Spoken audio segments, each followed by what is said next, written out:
Hello everyone, welcome to TechWeb Dots. Today I am going to discuss all 4 principles of object-oriented programming system, and this session is for beginners. So let's move ahead without wasting time.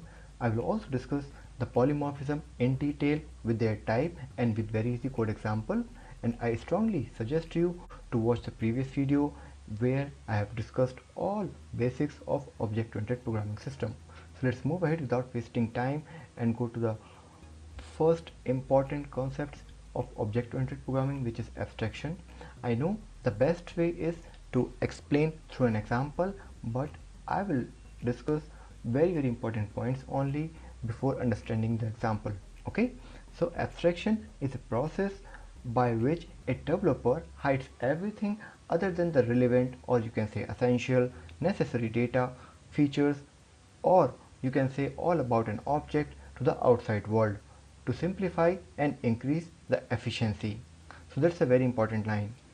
And abstractions are usually implemented as abstract classes or interfaces.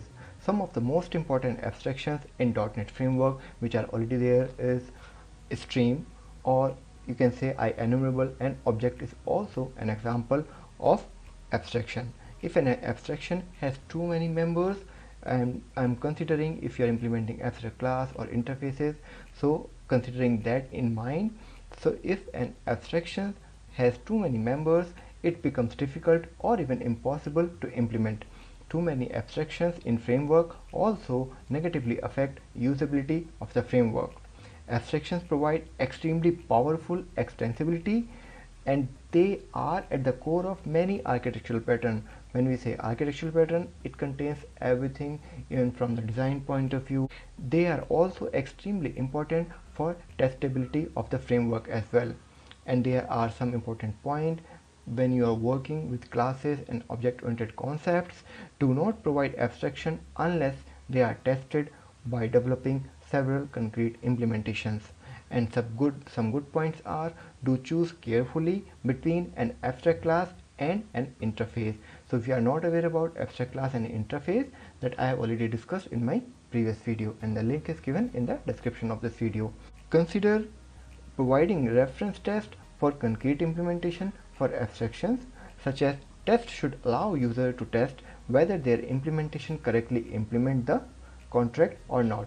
Contract, I'm considering the part of abstract classes, or you can say all the members that we define in interfaces for implementation. Okay, so in summary, we can say abstractions are responsible for richness of modern object-oriented framework. Okay, now it's time to see an example of abstraction.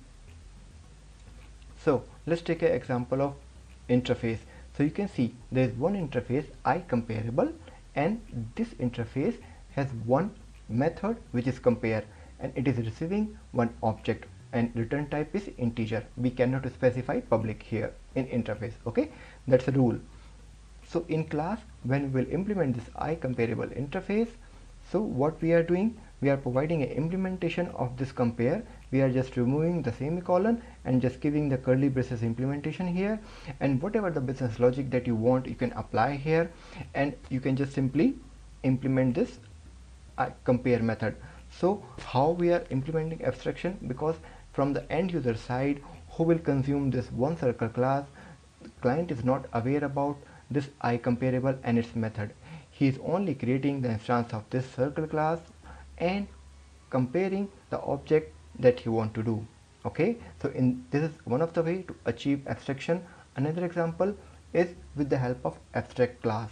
Okay, in this class you can see we are specifying two integer variables, x100, y100, and these are internal, and we are specifying one method which is getArea. It is also of abstract type. Okay, if we have abstract class and the method is also abstract and we are not giving implementation, it means the child class, for example here we have rectangle who is implementing this shape, we are providing the implementation by specifying the override, giving the accessifier and int getArea, and what we are returning x into y.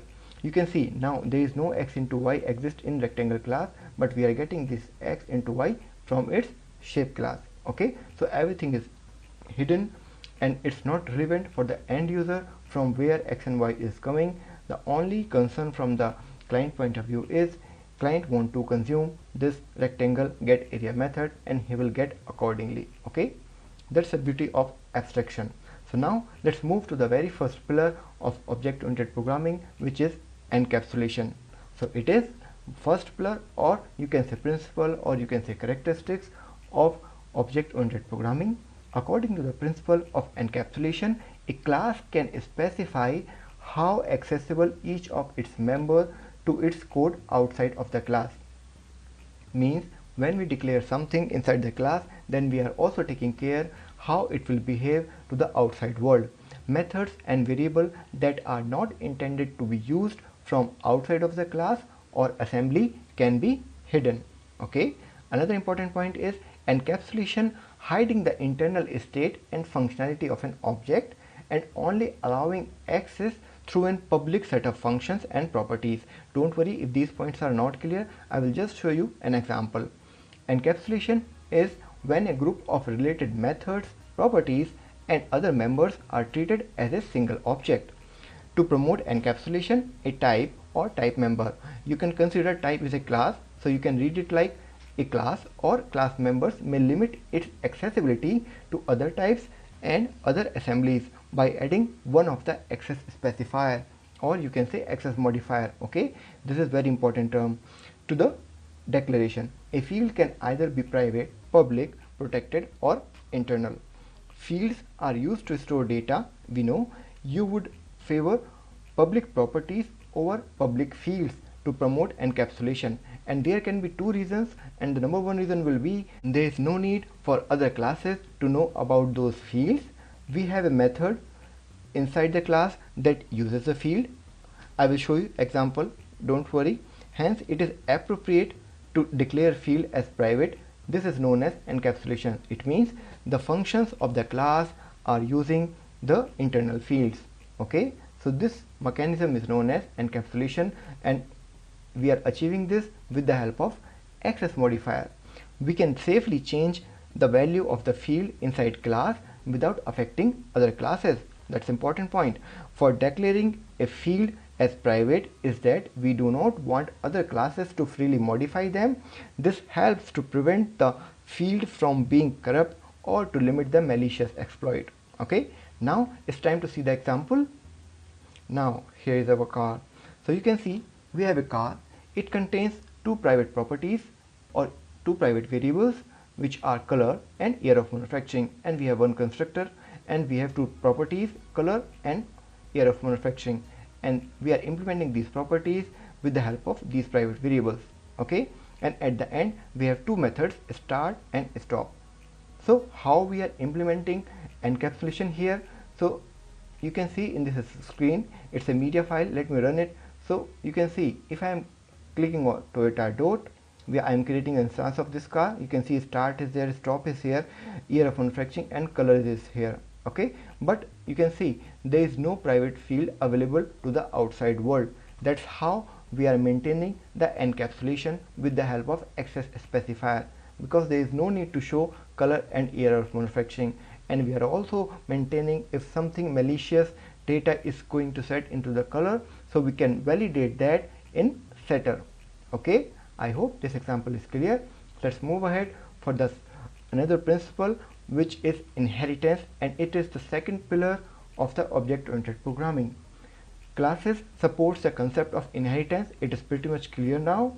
Okay, and inheritance enables you to create new classes that reuse, extend, and modify the behavior defined in the parent, or you can say base class, and that is not defined as sealed. Obviously, if a class is not sealed, only then you can create a new special class from the parent class and override the base class, virtual or abstract methods.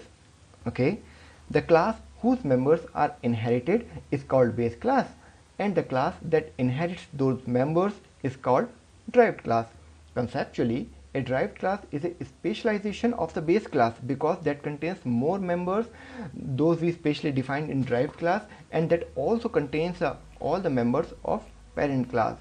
A derived class is a specialization of the base class, automatically contains all the public, protected, internal members of the base class, accept its constructor and finalizers and private members.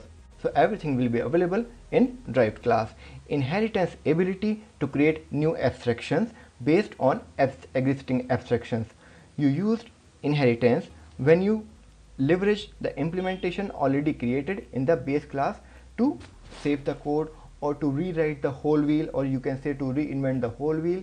We just use the members which are already there in our base class. So in C#.NET support a single inheritance only. So a derived class can have only one direct base class. However, inheritance is transitive. I will show you the example of transitive as well, which allows you to define an inheritance hierarchy for a set of types. Let's say a class A is derived by class B and class B is further derived by class C. Okay, don't worry, I will show you with example. So let's first see the inheritance example, how it looks like.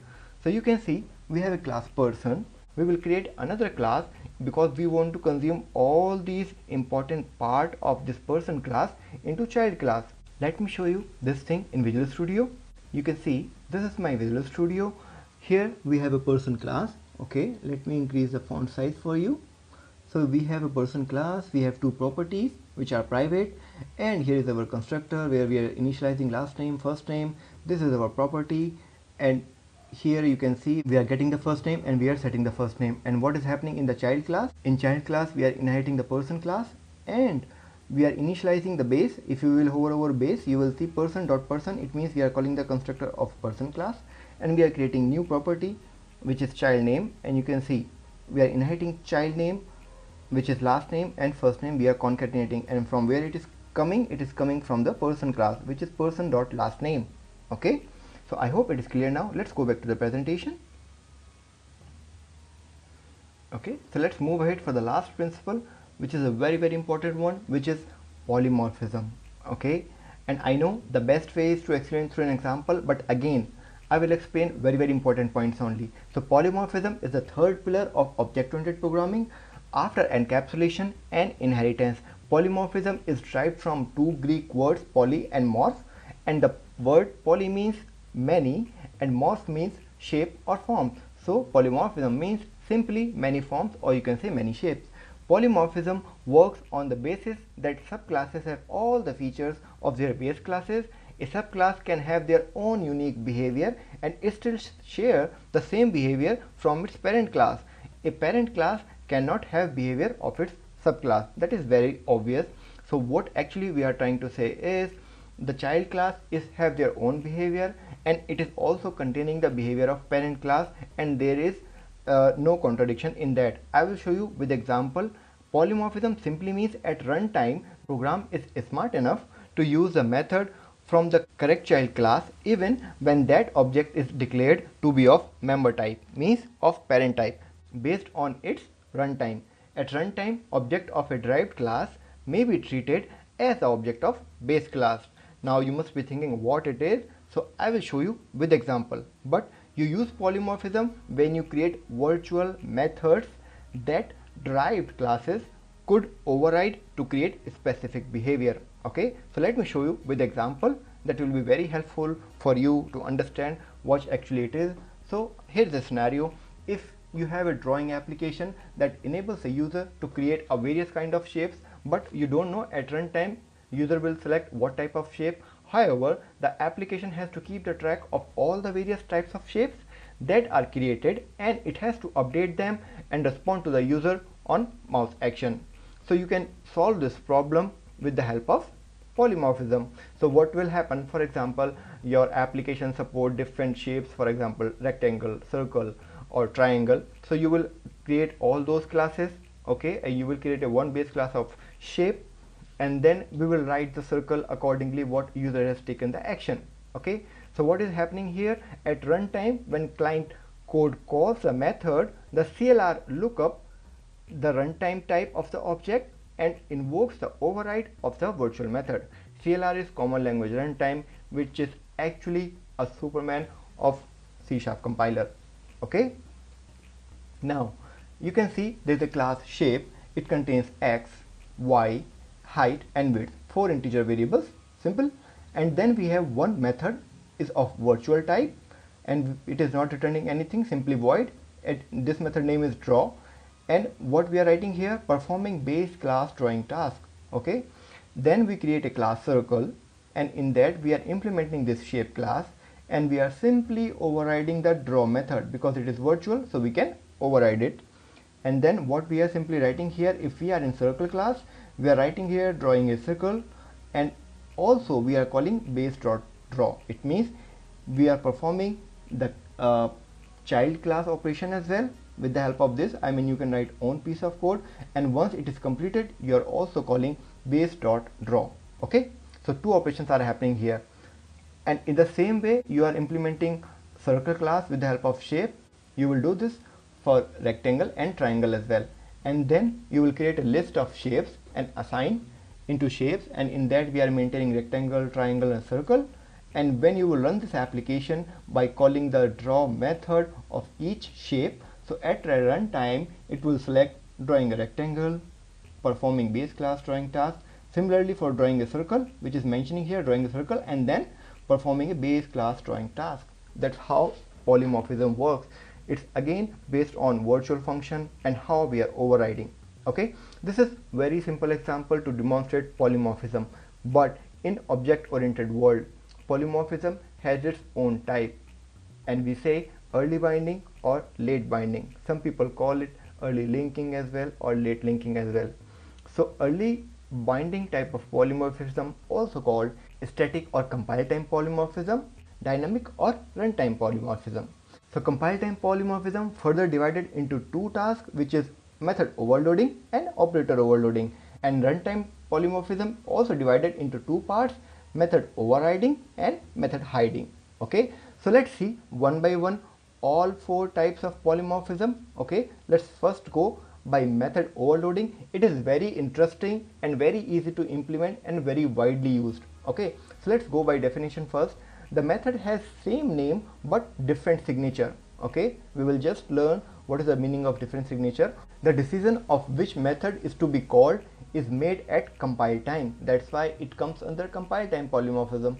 Overloading is the concept in which method name are the same with a different set of parameters.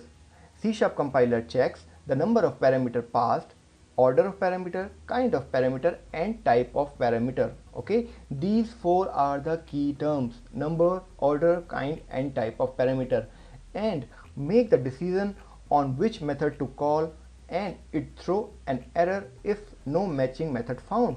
Okay, a class has two methods with the same name add but with different input parameters. Okay, so let me show you an example. So this, you can see this is the class method overloading. In that we have two methods here, add integer a, b and c, and another method add which contains two parameters. It means it's a valid overloading example on the behalf of number of parameter. In this we have three number of parameter, in this method we have two number of parameter. Okay, but it can also change if we change the order. It means if I specify here boolean, okay, and again if I specify here again one more integer a type variable, then there will be three parameter in add method and three parameter in second add method, but there is a change here. So in that case also, that is also a valid example of method overloading. Okay, so order, I told you it can be boolean, integer or character type, and the kind of parameter is what kind of parameter we have, either it is integer or boolean. Order means order can be changed.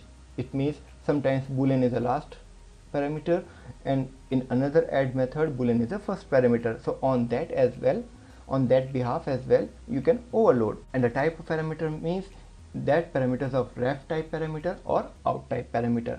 So that is also important. So I hope it is clear now. An operation may exhibit different behaviors in different instances, and the behavior depend upon the type of data used in operation. That's what I said. It depends what type of data, what order of data, and what is the number of data we are using in our method.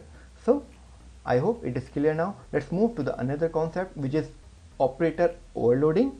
Okay, so you can overload most of the built-in operators available in C#. Thus a programmer can use operators with user-defined types as well. User-defined means we can perform operator overloading on custom type like classes as well. Overload operators are functions with special names, the keyword operator followed by the symbol, either it is plus operator which is additional and the minus operator, okay, for the operator being defined. Similarly, to any function, an overloaded operator has a return type and a parameter list. Don't worry, I will show you an example. So example will look like this. You can see there is a method which is of public type and it is a static method. It is returning car and we are using operator keyword and using plus. It means we are overloading the plus operator. In that we are passing two car instances, which is car A and car B, and you can see we are creating a new instance of car, and in that we are adding the length of car B and C and assigning it to the main car length, and again we are adding the breadth of the car B and C and adding to the car breadth, and similarly for height. Okay, now what will happen when you will create a new car object, and suppose in that car object you want to assign two cars, so you can consider this is first object of car, this is second object, and this is third object. So this plus operator is actually performing the overloading part. Okay, that's why this operation is completely valid. But if you will not overload the operator, additional operator, in this way you will not be able to perform car A is equal to car B and car C. Okay, so we say the function implement the additional operator for a user defined class car. It adds the attribute of two cars object and return the resultant car object. Okay, so these three are the car objects and we are able to perform addition on car objects. I hope it is clear now. I will leave a link for all different types of operator that you can overload in C#. Okay, and the link will be in description of this video. And the third one is method overriding. It is very important. When a derived class inherits from a base class, it gains all the method, field, properties and events of the base class that we have already seen. In the shape example, the designer of the derived class has different choices for the behavior of virtual method. It means the child class have many options how they want to treat the parent class members. The first one is the derived class may override the virtual member in the base class and defining the new behavior in itself. Okay, and the second one is the derived class inherit the closest base class method without overriding it and preserving the existing behavior, but enabling further derived classes to override the methods. Okay, it means our child class will not perform anything, but there will be further derivation done by the another child class. Okay, now the third case is the derived class may define new non-virtual implementation of those members that hides the base class implementation. Okay, it means we will perform the same action which is defined in the base class, and there will be no link of the base class method which is already defined, and all the new functionality specified in the child class will work. Okay, let's see the first example. Okay, so here is our base class. Okay, I am explaining method overriding here, how it is working. This is base class. It contains one virtual method and one virtual property. Virtual method is do work and virtual property is work property. Okay, now there is a derived class. It is inheriting base class and we are overriding do work and we are overriding work property as well. Okay, now what will happen when we will create the derived class object, which is P, with the help of new operator derived class. This is my derived class. We will create the object of it and we will class B dot do work, so definitely it will call the new method. It means the new implementation provided in derived class. Okay, now again, now the magic is when you will have the base class reference variable. Base class reference variable is A. This is my base class, and in that you are assigning derived class object. Okay, this is very important line. In base class reference variable we are assigning derived class object. Okay, and what will happen if you will call a dot to work, it will call the new method, it will not call the base class method. Why? Because we are overriding the method in my derived class. Okay, so in both the cases we will get the new behavior. Even we are using base class reference variable or we are using derived class. Okay, let's move next. So this is the last concept that I was trying to say. Prevent derived classes from overriding virtual members. Virtual members remain virtual regardless of how many classes and how many times it have been declared between the virtual member and the classes that originally declared it. A derived class can stop virtual inheritance by declaring an override as sealed. Means if you are in a class and you are overriding some of the method, for example, take example of this, you are overriding, if you specify a sealed keyword here, so what will happen? As I am mentioning here, sealed keyword, so any further class, if that will implement the class C, so that class will not be able to perform any operation on this do work. It means there will be no deviation, there will be no alteration in this do work method with the help of C class. However, this do work method is still available in class B. I hope it is clear now what is the benefit of sealed keyword applying with override. Okay, let's move ahead to the very last concept, which is method hiding. It is another important one, and it is used to hide the base class members with new member. The moment we are specifying new, it means we're going to use new keyword. Okay, if you want your derived classes to have a member with the same name as a member in a base class, I mean there can be any business case, I mean where you want new implementation but with the same name in the derived class, so you can use a new keyword to hide the base class member. Okay, the new keyword put before the return type of a class member that is being replaced. Okay, so let me show you by example. So this is the base class that we have already seen, this is derived class that we have already seen, but here instead of overriding, what we are doing, we are using new keyword. Okay, so now you will see the magic of new. If we create an instance of derived class and we call the derived.doWork, it will call the new method. That is very obvious, we are creating the derived class. But if you are assigning the derived class object, which is P, to the base class variable, okay, then if we will call the a.doWork, it will call the old method. Let me read out the last point for you.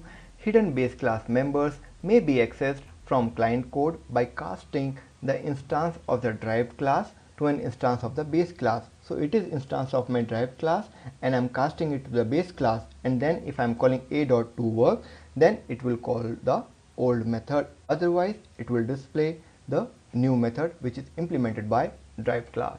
Okay, now the last method of this session is base keyword. Okay, and access base class virtual members from derived classes with the help of base keyword. We can easily do that. A derived class that has replaced or overridden a method or property can still access the method or property on the base class using base keyword. Note, it is recommended that virtual members use base to call the base class implementation of that member in their own implementation. If the base class implementation is not called, it is up to the derived class to make their behavior compatible with the behavior of the base class. What I mean is, this is my base class, it contains one virtual method do work, it is my derived class, we are inheriting base class, very simple, and after performing our own piece of code that we really want to do in the overridden do work method, so we can easily call the base class method with the help of base keyword, base.doWork. Okay, I hope you enjoyed the whole session. I hope it is very helpful for you to easily recall all the object-oriented principles. If you have any question, any suggestion, you can leave into the comment box. I will try to respond on that as soon as possible, because that's the only inspiration for me to create such videos.